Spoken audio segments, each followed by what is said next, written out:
এই যে আপনাদের বুবলি। সব জল্পনা কল্পনার অবসান। অবশেষে শাকিব খানের হাত ধরেই দেশের মাটিতে পা রাখলেন শবনম বুবলি।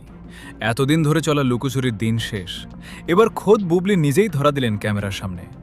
গৌতম সাহার শেয়ার করা ছবিগুলো যেন সেই সত্যকেই সামনে নিয়ে এলো।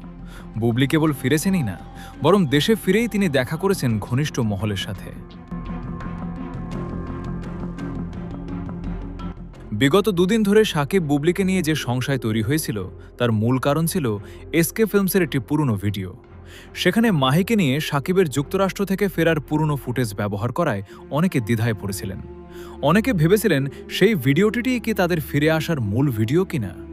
কিন্তু এখন বোঝা যাচ্ছে ভিডিওটি পুরনো হলেও সেটি মূলত তাদের প্রত্যাবর্তনের ইঙ্গিতই ছিল, যা তখনও আনুষ্ঠানিকভাবে প্রকাশ পায়নি।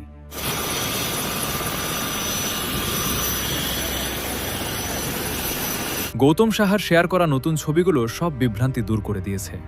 বুবলি দেশে ফেরার পরেই যে গৌতম সাহার সাথে দেখা করেছেন তা এখন আর গোপন নয়। অর্থাৎ শাকিব বুবলি যে সন্তান ও পরিবার নিয়ে সেদিনই দেশে ফিরেছিলেন, সেই আলোচনাটি এখন আর কোনো কল্পনা নয়, বরং শতভাগ বাস্তব। এসকে ফিল্মসের সেই ভিডিওটি ছিল কেবল একটি সময়ের ইঙ্গিত, আর গৌতম সাহার ছবিগুলো হলো সেই ঘটনার অকাট্য দলিল। তাহলে সব সংশয় দূর হলো। শাকিব বুবলির এই প্রত্যাবর্তন নিয়ে আপনাদের নতুন করে কোনো প্রশ্ন আছে কি? তাদের এই নতুন পথচলা নিয়ে আপনারা কতটা উচ্ছ্বসিত জানিয়ে দিন কমেন্ট বক্সে।